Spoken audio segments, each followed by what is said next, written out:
Welcome to the Pace Moments Leaders in Business podcast. Here we interview thought leaders about finance trends, the evolving role of finance, and how our profitability analytics framework can help you. Hello, everybody. I'm Rafe Lawson, Executive Director of the Profitability Analytics Center of Excellence. Welcome to our latest Leaders in Business podcast series. It's my great pleasure today to be speaking with Benjamin Kofi, who will be talking about Beyond the Numbers, Leadership Values of High Impact Management Accountants. Ben's a management accountant and grants management specialist with over 15 years of experience in leadership development, management consulting, nonprofit consulting, and grants management and strategy execution consulting. He's provided strategic oversight for projects exceeding $292 million, funded by major development agencies. In 2017, he was recognized by the U.S. National Grants Management Association with the prestigious Newton Award, highlighting his outstanding sustained leadership in the grants management field. So with that, welcome, Benjamin. It's nice to be talking with you today. Thank you very much, Rafe. I'm excited to actually be here to discuss how management accountants can elevate their roles to drive real business impact. Well, I have a few questions for you to get this discussion started, and I'm interested in learning what you have to share on them. First, what does it mean to go beyond the numbers as a management accountant, and why is it crucial in today's business environment? So to start with, it's important we get to understand what it means to be a high impact management accountant. And in very simple terms, what we are saying is go beyond the traditional financial reporting and cost control to become a strategic business partner. So if you're a high impact management accountant, you leverage data-driven insights, financial acumen, and leadership skills to be able to influence decision-making, drive organizational growth, and enhance financial sustainability. So if we want to go beyond the numbers as high-impact management accountants, we say go beyond the day-to-day technical expertise, go beyond or shift from the regular traditional financial reporting, so you're able to provide information for strategic decision making. You're relying on data analytics, you're relying on your leadership skills, and so on and so forth. And you know, the business environment is moving at a very fast pace, driven by technology. It needs data and it's data driven. So if you are an impact management accountant, you have to be driven by data so you can help the business environment to move in the direction that it wants to go. It is no longer sufficient for the business environment to rely on historical data. They need more than historical data. So that is what it means to be beyond the numbers or go beyond the numbers so you can provide strategic insights for decision making. Well, this is a topic that's certainly very much interest to us at Pace. We've always are talking about the need to be strategic business partners to basically go beyond the numbers, and we find it rarer than we would hope for management accountants to do that. So one question I would have would be, what leadership values and skills are needed for management accountants to really be impactful?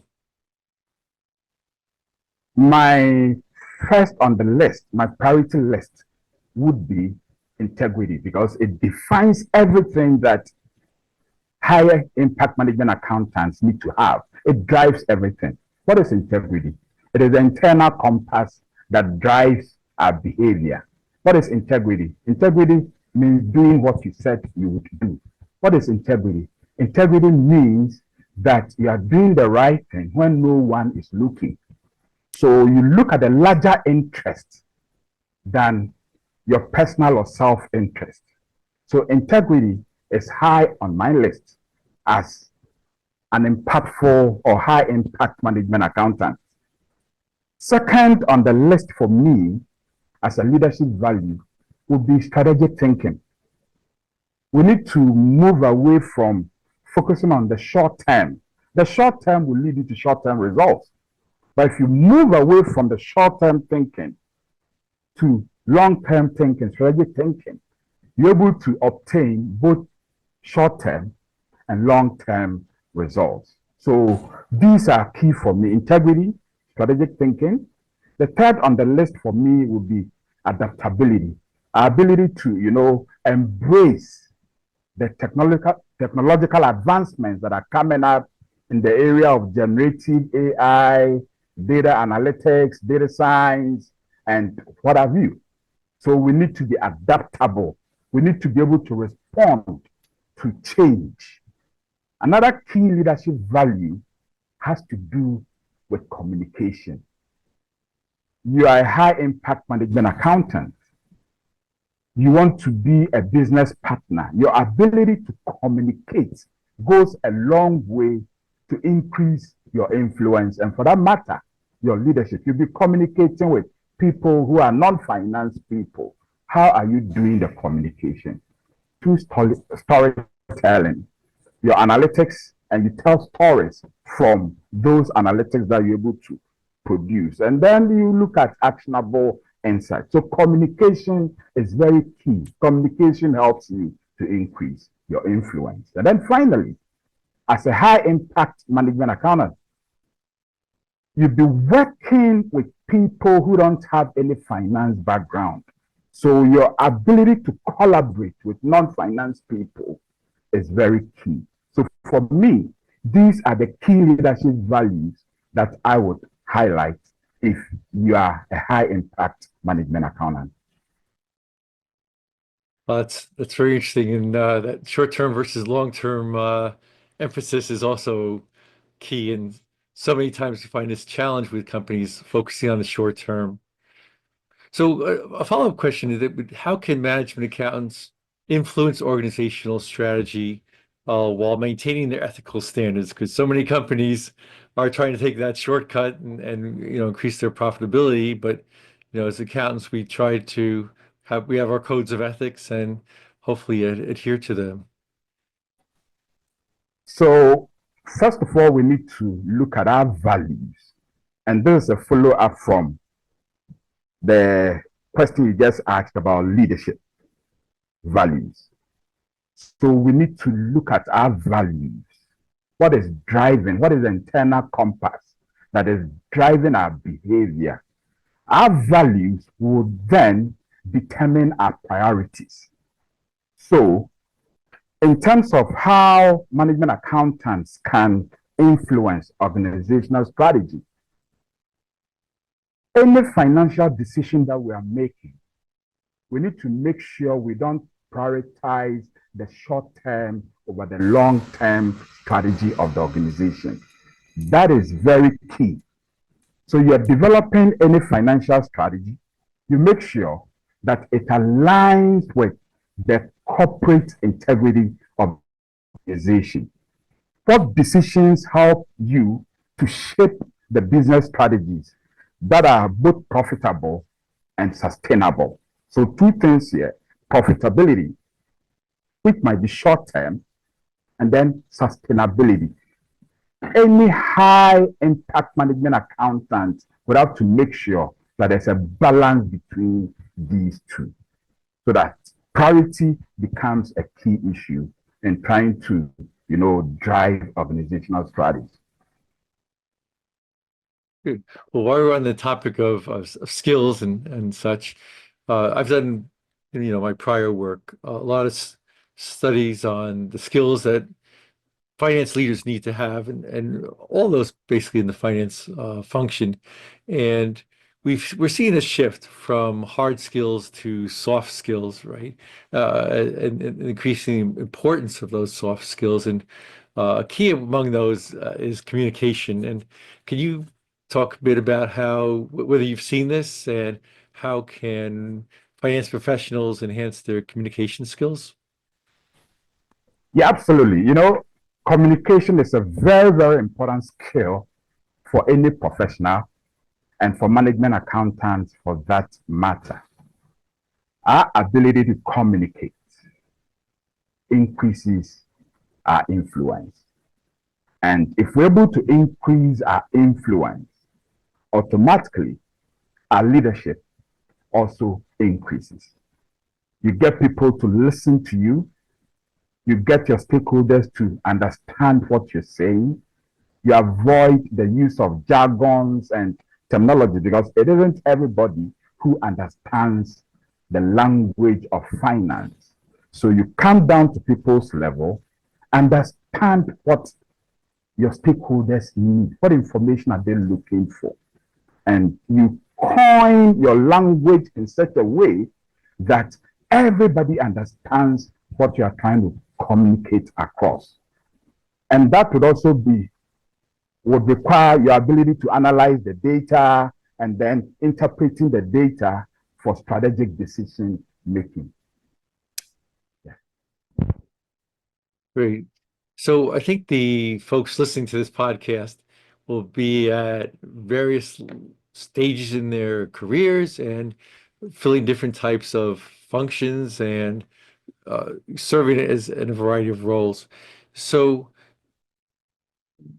some may be in more of a technical, traditional role and say, "Oh, I would love to be a business partner. It's adding value to my organization, but I don't know where to start." Right? So maybe you could share some practical steps that someone might take to transition from just being a technical accountant to a finance business partner.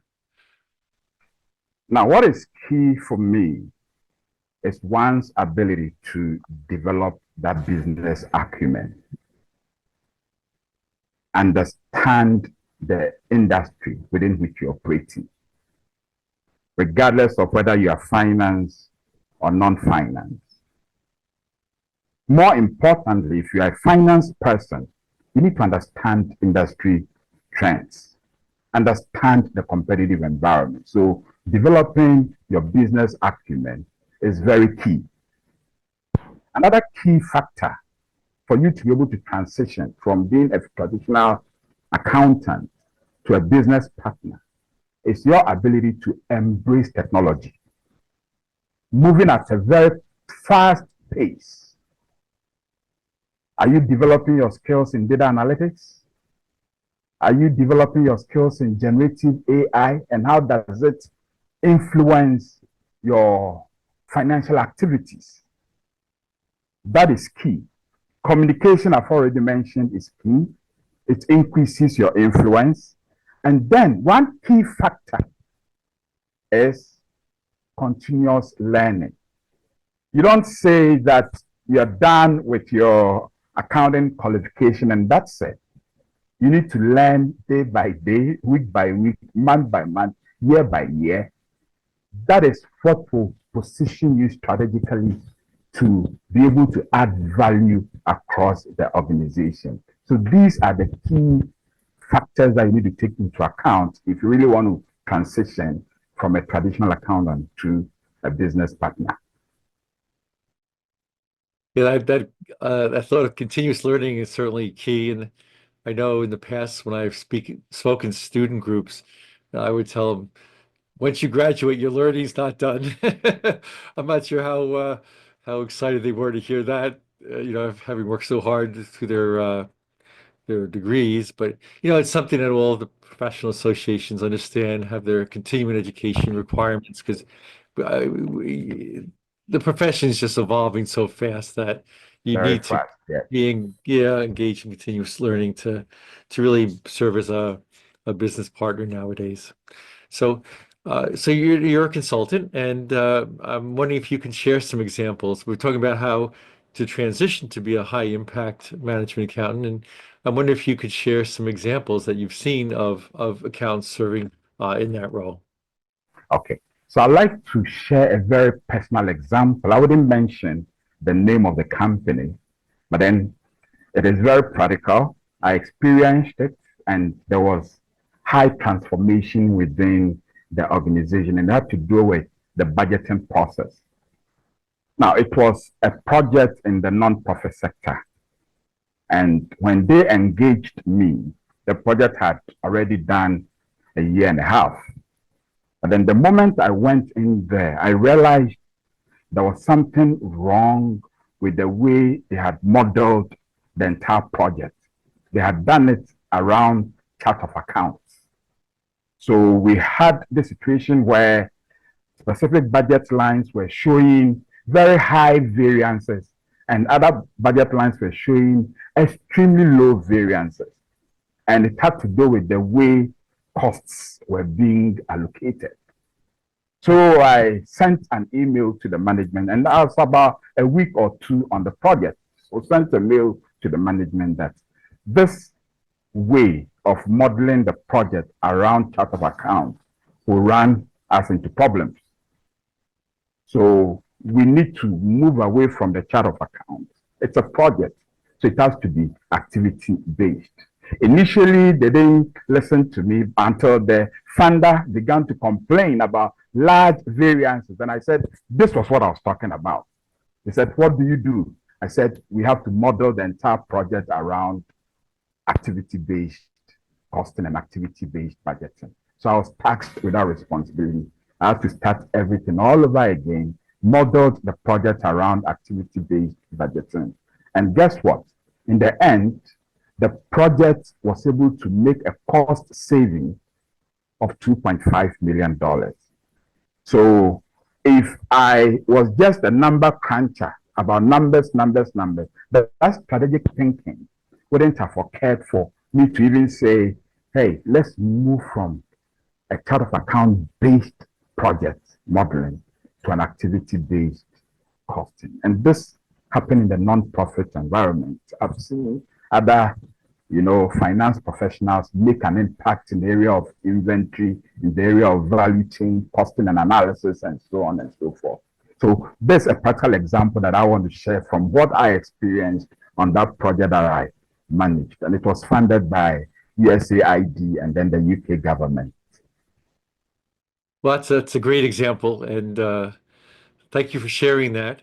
As management accountants, we have so many tools at our disposal that enable us to potentially make an impact, and we really need to avail ourselves of them while using our soft skills, and your communication skills, obviously we're working there as well, to really become this strategic business partner that hopefully we all want to serve as within our organizations or the organizations we work with. So, thank you for taking the time to do this podcast. It's been very interesting, and it's certainly an incredibly relevant topic for all of those in our profession. We're at this incredible time where technology is enabling us to serve as business partners, not to be, so focused on number crunching, and we need to avail ourselves of that. So again, thank you for your time, and best of luck in your future endeavors. Thanks for having me. Thank you so much. Take care.